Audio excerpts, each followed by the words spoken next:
자, 오늘은 종교개혁 주일입니다. 502년째를 맞았죠.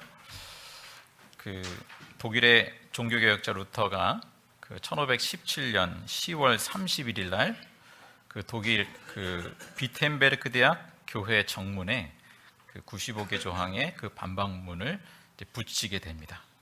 그 날을 이제 기점으로 해서 종교개혁 주일을 삼는 것인데, 그 전이나 후 주간을 삼고 있습니다. 당시 면죄부를 비롯해서 이제 부패한 로마 교회의 갱신을 목적으로 한 것이 종교 개혁의 출발점이 됐죠. 자, 이 날을 기념하면서 교회가 외치는, 짤막하게 요약해서 외치는 구호 같은 것이 있습니다. 오직 은혜, 오직 믿음, 오직 말씀. 자, 그러한 중심으로 새로워지기를 다짐하는 것이죠. 그리고 그 면죄부를 비롯해서 인간적인 공로에 의해 어떤 구원을 얻으려는 그러한 여러 시도들, 또 그 외 여러 이제 인간적인 부패한 모습들, 이러한 것에 대해서 이제 아니요라고 선언을 하는 것이죠. 그래서 이와 더불어서 우리 이제 개혁교회라고 표현합니다. 개혁된 교회. 이 개혁교회는 또 하나의 모토로 삼는 표 같은 것이 있는데, 그것이 뭐냐 하면 개혁교회는 언제나 개혁되어야 한다. 개혁교회는 언제나 개혁되어야 한다. 그러니까 개혁을, 갱신을 멈추는 순간 교회는 그렇게 또 점점 부패하게 되는 것이죠. 우리 불완전한 인간이 그 교회 안에 함께 교회를 이루어가는 것이기 때문에 그럴 수밖에 없는 것이죠. 자, 이렇게 교회는 언제나 하나님 앞에서 갱신되어 가야 할 과제를 안고 있습니다. 소금의 비유, 예수님이 말씀하신 소금의 비유처럼 짠맛을 잃어버리면 어떻게 되나요? 바깥에 이제 내버려져서 사람들의 발에 밟히우게 된다, 이런 표현을 하시는데, 이때로 우리 교회가 세상에 오히려 그 사람들의 발에 밟히는 일들이 종종 일어난다고 하시는데요. 자, 한국교회 역시 그러한 과제를 안고 있죠. 자, 우리가 교회에 대하여서, 어떤 조직에 대하여서 갱신되어야 할 과제를 말하는 것은 꼭 필요한 일이라 여겨집니다. 다만 우리가 무언가를 비판을 하고 개혁을 말할 때 하나님은 우리에게 이렇게 말씀하실 수도 있지 않을까, 그 생각을 해볼 필요가 있겠습니다. 하나님이 우리에게 뭐라고 말씀하실 거예요? 그래, 내 말이 옳구나. 그런데 너는 언제 내게로 돌이키겠니? 내가 돌이키기를 기다린 시간이 꽤 오래됐구나. 자, 우리가 누군가를 향해서, 또 교회를 향해서, 또 어떤 대상을 향해서 비판을 할 때 이렇게 고쳐져야 되는데 라고 말할 때 그것은 다 옳은 말일 수 있어요.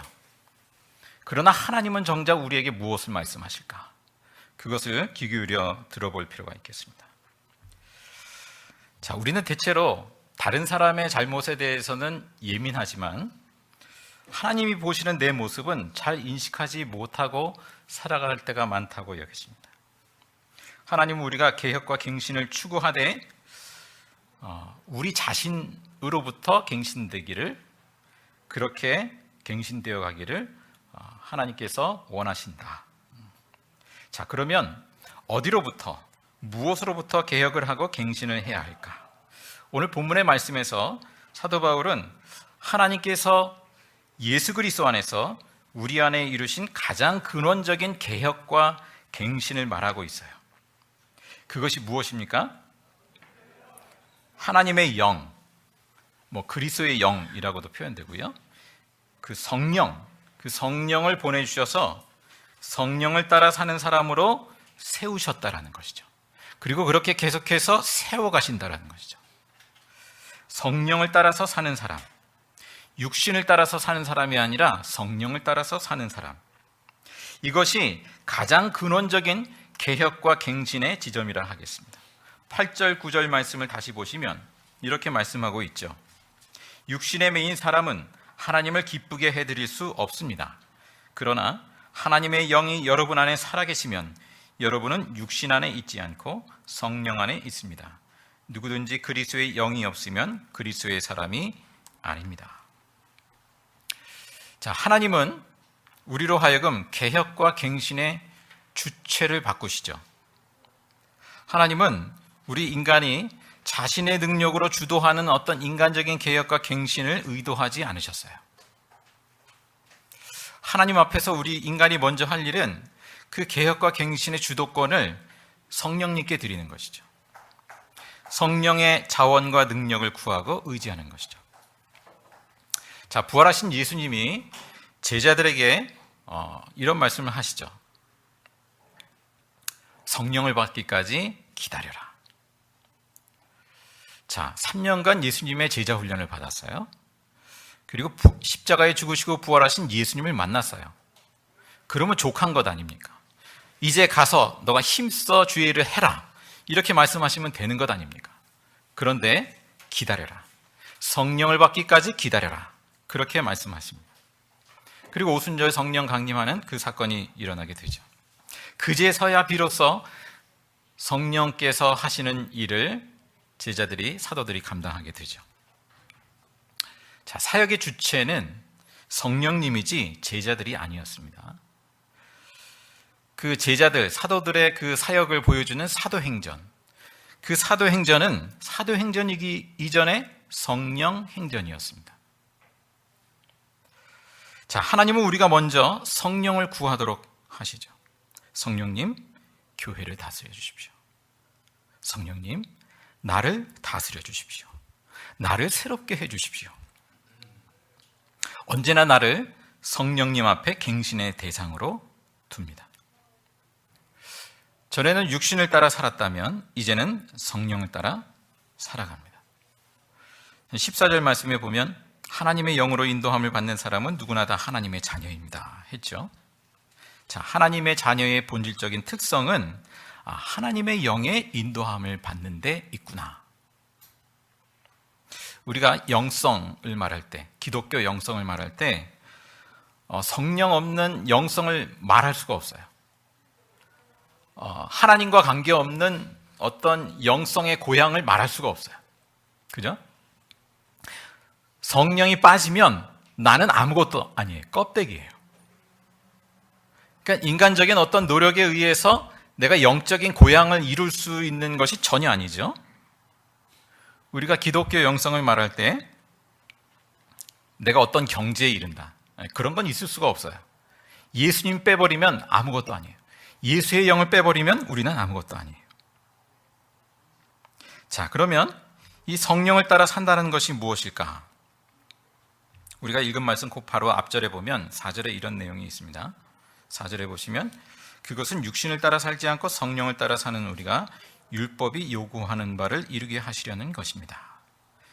율법이 요구하는 바, 이것은 하나님의 뜻이 우리 안에서 이루어지는 것이죠. 율법이 요구하는 바, 하나님의 뜻이 우리 안에서 이루어지는 것, 우리에게서 이루어지는 것. 어떤 점에서 그런가? 자, 목표가 바뀝니다. 성령님은 하나님이 우리 삶의 중심이고 목표가 되게 하시죠. 전에는 뭐가 목표였을까요? 또 우리가 성령을 떠날 때 뭐가 목표가 될까요? 자기 성취가 목표가 되죠. 그런데 이제는 하나님의 다스리는 삶이 목표가 됩니다. 하나님이 목표가 됩니다. 우리가 어떤 선택을 앞두고 있을 때 우리가 크고 작은 선택을 늘 하면서 살아가지 않습니까?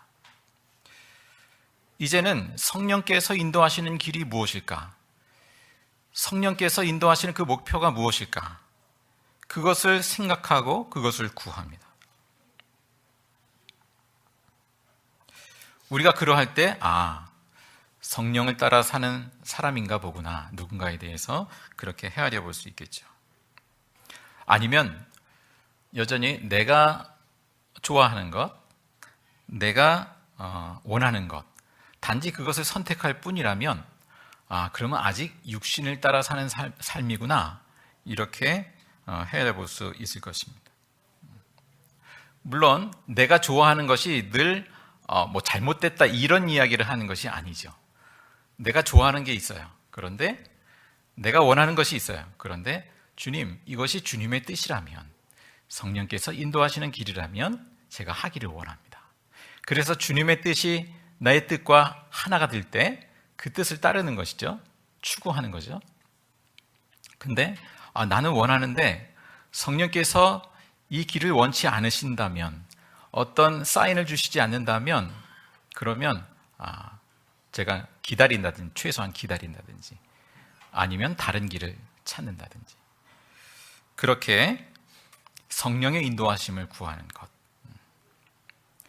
자, 성령께서 우리의 그러한 삶의 목표와 방향을 바꾸신다. 전에는 나의 명예, 나의 이름을 내기를 구하였다면, 이제는 하나님의 이름, 하나님의 영광을, 하나님을 기쁘시게 하는 일을 이제는 구하고 그 일에 쓰임 받기를 사모하게 하고, 이 성령께서 하시는 일이죠. 자, 오늘 본문 6절에 보면 육신에 속한 생각은 죽음이요 성령에 속한 생각은 생명과 평화라고 말씀합니다. 자, 육신을 따르는 그 생각의 끝은 죽음에 맞닿아 있습니다. 죽음으로 기결됩니다. 성령을 따르는 생각은 생명과 평화를 결실합니다. 성령께서 우리 안에서 일하실 때 많이 성령의 열매를 맺게 되는 것이죠.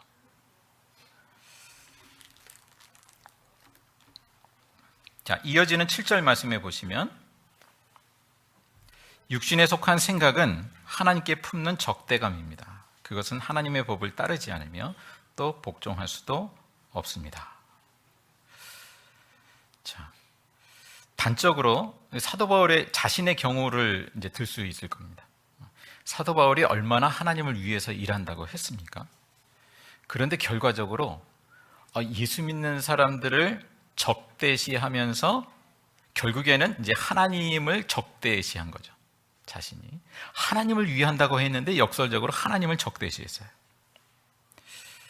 하나님께 도저히 복종할 수 없었던 자기 자신을 발견하게 됩니다. 사도 바울은 자신의 과거를 생각해 볼 때 자신은 육신에 속한 그 생각에 머물러 있었어요.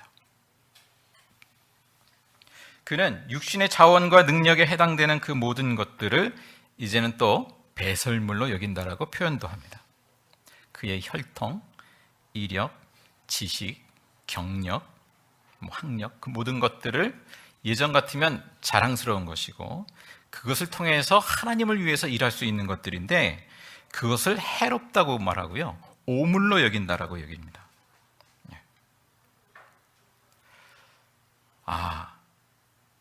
내 어떤 육신에 속한 그 자원, 인간적인 자원들로 그 하나님을 기쁘시게 할 수 없구나, 하나님께 영광 돌릴 수 없구나 라는 것을 절감하게 됩니다.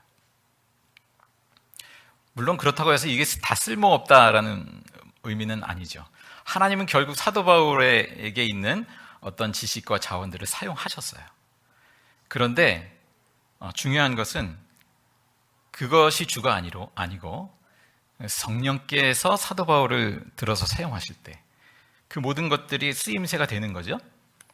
그런데 성령을 붙들지 않고 단지 인간적인 자원만 가지고 내가 하나님의 일을 하겠다, 하나님을 위해서 일하겠다, 그것은 하나님께 영광이 되지 않는 것이구나. 8절 이어지는 8절 말씀에 보면 육신에 매인 사람은 하나님을 기쁘게 해드릴 수 없습니다. 육신에 매인 사람, 그러니까 육신의 자원과 능력에 매인 사람, 자기 이력, 경력, 명예, 소유, 이러한 것들로 뭔가를 해보겠다고 하는 것, 이러한 것들로 주의 일을 내가 할 수 있다라고 여긴다면 하나님을 기쁘게 해드릴 수 없는 노릇이죠. 혹시 우리가 이런 생각을 할 때가 있지 않은가 모르겠습니다. 내가 예수 믿는 사람으로서 남한테 피해 안 주고 윤리적으로 바르게 살려고 한다. 난 나름대로 열심히 살아왔다. 그런데 어떻습니까? 우리가 사실은 예수 믿기 전에도 많은 사람들은 그렇게 살았을지 몰라요. 예수 믿기 전에도 나름 열심히 살지 않았나요? 또 좀 윤리적으로 다른 사람한테 피해 안 주고 살려고 하지 않았나요? 그러면 예수 믿기 전과 후의 차이가 뭔가요? 그 삶의 성령의 자리는 어디에 있습니까? 여전히 내가 윤리적으로 살고 내가 뭔가 선한 일을 하고 내가 주체가 돼서 살아가는 삶은 아닌가? 자, 그 주도권을 성령님께 드리는 것이죠. 이제는 성령을 따라서 살아간다. 이제는 성령의 능력과 성령의 자원을 구하면서 그것으로 주의 일을 또 삶을 감당하고자 합니다.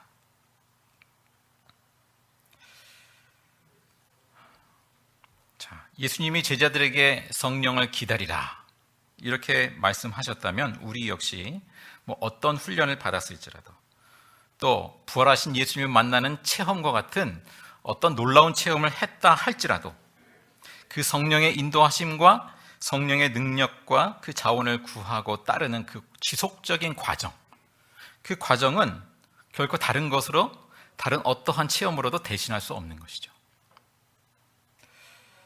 자, 실제 우리의 삶에서 우리의 선택에서 얼마나 그 성령의 주도권과 그 결정권을 우리가 인정해드리고 따르고 있는가? 우리가 머리로는 알고 있어요, 사실.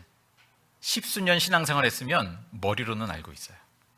그런데 우리는 또 즉흥적으로 발동을 합니다. 즉각적으로 나의 호불호에 의해서 선택하는 경우가 너무나 많습니다. 저의 과거를 봐도 현재도 그러하죠. 그러한 일들이 참 많아요. 나의 호불호에서 싫어, 좋아. 그게 곧 나의 선택이 되는 거예요. 근데 내가 싫어하고 내가 좋아하는데 성령님은 어떤 걸 기뻐하실까? 그것을 한 번이라도 묻고 발걸음을 내딛어야 하는데 그렇지 못하다는 것이죠. 그냥 내가 좋아하는 길을 선택해서 갑니다. 성령의 자리는 내 삶 가운데 어디에 있는가? 우리의 자원과 능력으로 뭔가를 하려고 한다면 거기에 성령의 자리는 어디에 있는가? 이런 경향이 있는 것 같아요. 머리가 좋은 사람은 자기 머리로 하려고 하죠. 성령을 의지하지 않습니다. 뭔가 내 힘이 있으면, 내 어떤 소유가 있으면 그것을 의지해서 살아가지 성령을 의지하지 않게 돼요. 이 인간적인 마음이죠. 뭔가 인간적으로 의지할 게 있고 별로 아쉬울 게 없으면 기도가 형식이 됩니다. 그래서 이제 그런 마음도 제가 갖게 돼요. 우리 교우분들 이 자녀를 위해서 뭔가 하나라도 더 해주고 싶은 마음이 사실은 있지 않습니까? 뭔가 더 이제 남겨주고 싶기도 하고 그러하죠. 그런데 역설적으로 뭔가 물질적인 기반이나 여러모로 갖추게 되면 그러한 가운데에서도 하나님을 찾게 되고 기도하게 되느냐? 그러기는 굉장히 힘들어진다. 그렇게 여겨집니다. 참, 뭔가 좋은 것을 이렇게 계속 주고 공급해주고 하는 그러한 마음이 좋은 마음이기도 한데, 그런데 또 한편 생각해 보면 자녀로 하여금 하나님 앞에 그 기도의 언어를 배우게 하는 그 기회를 부모가 상실하게 하는 거예요. 그 삶의 기반을 자꾸 세워줌으로 인해서, 그 물질적인 것을 자꾸 충족시켜줌으로 인해서. 교회를 다녀도 육신을 따라서 그냥 신앙생활, 종교생활 하기가 매우 쉽다라는 것이죠. 자, 또 어떻습니까? 이런 면을 또 생각해 봅니다. 육신의 사람은 성령의 능력이 아닌 다른 것에서 위로를 찾는 경향들이 있죠. 뭐 쉬운 예를 들자면 술, 담배, 이런 얘기를 종종 하게 됩니다만 이게 다른 죄의 영역보다 더 크기 때문에 이런 얘기를 하는 것이 아니고 오히려 우리가 보편적으로 소소하게 잘 이제 익숙하게 물들어가는 것이기 때문에 이제 예를 들게 됩니다. 속상하면 속상해서 술 한잔하고, 즐거우면 즐거워서 술 한잔하고, 또 좋으면 좋아서 뭐 이제 담배도 그러하고요. 또 게임도 그러하고, 뭐 스트레스 받아서 먹고, 또 좋아서 먹고, 뭐 이렇게 다 푸는 방법들이 다 다양하죠. 뭐 이래서 TV 보고 저래서 TV 보고. 다 나쁘다는 얘기가 아닙니다. 자, 우리가 성령께서 주시는 능력과 그 자원 가운데에서 어떤 위로를 얻고 힘을 얻고 하는 그 영역이 막혀 있다 보니까 이 다른 것을 자꾸 찾는 거죠. 근데 그 다른 것들은 또 하나님께서 주신 것이기도 해요. 많은 것들이 하나님께서 그런 것을 통해서 또 즐거움을 누리게도 하시고 다 해요. 그런데 그것이 성령의 자리를 대체하더라는 것이죠. 자, 혹시 우리가 육신의 삶에 머물러 있는 것은 아닌가 생각해 볼 필요가 있겠습니다. 우리가 어디에서 위로를 찾고 있나? 자, 그 다음 우리가 성령의 능력과 자원으로 또 행하되 더 중요한 것은 성령의 뜻대로 행하는 것이라는 것을 우리가 잃지 말아야 되겠다. 마태복음 7장에 예수님은 놀라운 말씀을 이렇게 하시는 바가 있죠. 이미 대략 아실 터인데, 나더러 주님, 주님 하는 사람이라고 해서 다 하늘나라에 들어가는 것이 아니다. 내 아버지의 뜻을 행하는 사람이라야 들어간다 라고 말씀하십니다. 그날에, 그 심판의 날에 많은 사람이 주님, 주님, 우리가 주님의 이름으로 예언을 하고 귀신을 쫓아내고 많은 기적을 행하지 않았습니까? 그때 내가 분명히 말할 것이라고 하십니다. 나는 너희를 도무지 알지 못한다. 불법을 행하는 자들아 내게서 물러가라. 자, 뭔가 능력을 행했어요. 주의 이름으로 어떤 이적과 신비한 능력을 행했어요. 그러면 저 사람은 하나님의 사람인가 보구나. 이렇게 여기지 않습니까? 그런데 그 능력이 나타났음에도 불구하고 성령의 뜻을 따라서 살아가는 삶은 아닐 수도 있구나라는 것이죠. 실제로 사역자분들, 또 목회자를 비롯해서 정말 놀라운 능력을 행하시는 분들이 나중에 말년에 아주 이상하게 끝나는 경우들이 적지 않게 있습니다. 능력을 행하면서 스스로 착각하는 거예요. 내가 하나님의 어떤 이제 사람이다. 내가 이만한 사람이다. 점점 교만해지고 점점 자기가 행하는 것이 다 하나님이 행하는 것처럼 여기게 되고, 내가 뭔가 말을 하면 그게 하나님이 주신 말씀처럼 다 여기게 되는 거예요. 그러면서 점점 이상한 길로 빠지게 됩니다. 자, 성령의 뜻을 행한다는 것. 그것은 성령의 능력을 행하는 것과는 다른, 더 중요한 것이죠. 성경에 보면 성령의 은사가 있고 성령의 열매가 있지 않습니까? 성령의 은사, 뭐 여러 가지 은사가 있는데 그것은 내게 있을 수도 있고 없을 수도 있어요. 하나님이 그러한 어떤 능력을 행하게 하실 수도 있고 그렇지 않을 수도 있어요. 내가 믿음이 무슨 대단해서 그것을 주시는 것이 아니라 하나님의 뜻에 따라서 그것을 선물로 주실 수 있죠. 그런데 그것은 선택일 수 있지만 성령의 열매는 필수예요. 성령의 열매가 뭐가 있습니까? 9가지 열매. 사랑과 희락과 기쁨과 화평과 오래 참음과 자비와 충성과 온유와 절제. 뭐 이러한 덕목들. 사실은 하나인데 이제 여러 가지로 세분화한 것이죠. 자, 성령께서 우리 가운데 맺게 하시는 그 열매. 그것은 반드시 우리 안에 있어야 하는, 검증되어야 하는 영역들이죠. 우리가 하나님의 뜻을, 성령의 뜻을 쫓아서 기도하고 그렇게 쫓아간다면 반드시 성령의 열매가 드러날 것이다. 자, 우리가 성령의 뜻을 구한다고 할 때 뭐 이런 생각을 해봅니다. 예를 들어서 우리가 서로 대화하면서 옳은 말만 많이 나열을 했다고 해서 그것이 성령의 말이냐? 그거는 아니죠. 우리가 부부간에 또 부모 자녀간에 옳은 말을 많이 했다고 해서 우리가 나는 성령의 뜻을 따라서 지금 말하고 있어 라고 말할 수 있는가? 그것은 아니죠. 어쩌면 우리는 그 옳은 말들로 인해 서로의 관계가 멀어질 수도 있다, 그렇게 여겨집니다. 우리가 어떤 때 옳은 말을 제일 많이 하나요? 싸울 때 아닙니까? 싸울 때 너가 이런 것을 이렇게 해야 되는데 잘못했잖아. 이런 걸 고쳐야지. 이런 게 바른 거잖아. 하면서 옳은 말을 서로 막 하면 이제 싸움이 더 이제. 성령께서는 어쩌면 우리로 하여금 입을 닫게 하시고 오히려 상대방의 말을 듣게 하시고 또 무엇보다 성령께서 내게 주시는 말씀을 귀 기울여 듣게 하시죠. 우리가 옳은 말을 많이 한다고 해서 그것이 성령께서 하시는 일인가? 오히려 부부간에 부모 자녀간에 더 갈라질 수도 있어요. 그죠? 성령께서는 생명과 평화로 이끄신다고 했는데 우리의 옳은 말들이, 우리의 옳음이 생명과 평화로부터 멀어지는 결과를 가져온다면 내가 뭔가 성령의 인도하심을 바르게 받고 있나? 아닌가? 이것을 점검해 볼 필요가 있겠습니다.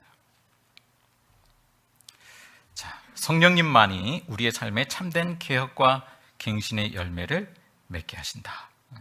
우리가 범사에 성령의 뜻을 구하며 선택하고 그 능력을 구하고 그러기 위해서 그 하나님의 말씀과 그 기도의 자리에 머무는 것이 갱신의 출발점이구나. 그래서 1년에 한 번 하는 게 아니라 매일매일, 기왕이면 아침마다 할 수 있다면 할 수 있는 대로 매일 아침 하나님 앞에 머무는 시간. 제가 종종 하루 30분 이상 말씀과 기도의 자리에 머뭅시다 이렇게 부탁을 드리는데요. 이 최소한의 시간이에요, 사실은. 이조차도 안 하면서 우리가 성령을 따라 살아간다? 그것은 교만이거나 오해이거나. 자, 성령의 임재와 은혜가 우리 모두에게 가득하기를 간절히 바랍니다. 기도하겠습니다. 사랑의 주 하나님, 감사합니다. 저희들이 종교개혁주의를 맞이하여서 먼저 나로부터 주님 앞에 다시 서며 늘 언제나 갱신되어 가기를 간절히 원합니다. 내 의지를 넘어서는 그 성령의 능력과 자원과 그 성령의 뜻을 따라서 행할 수 있도록 인도하여 주시옵소서. 내가 앞서 일하지 않게 하시고 하나님 앞에 분주하지 않게 하시고 먼저 하나님 앞에 머물 수 있는 그러한 믿음, 그러한 성령을 구하는 태도를 저희들이 잃지 않게 하여 주시옵소서. 이어서 주님 가르친 기도로 함께 기도하오니 하늘에 계신 우리 아버지의 이름을 거룩하게 하시며 아버지의 나라가 오게 하시며 아버지의 뜻이 하늘에서와 같이 땅에서도 이루어지게 하소서. 오늘 우리에게 일용할 양식을 주시고 우리가 우리에게 잘못한 사람을 용서하여 준 것 같이 우리 죄를 용서하여 주시고 우리를 시험에 빠지지 않게 하시고 악에서 구하소서. 나라와 권능과 영광이 영원히 아버지의 것입니다. 아멘.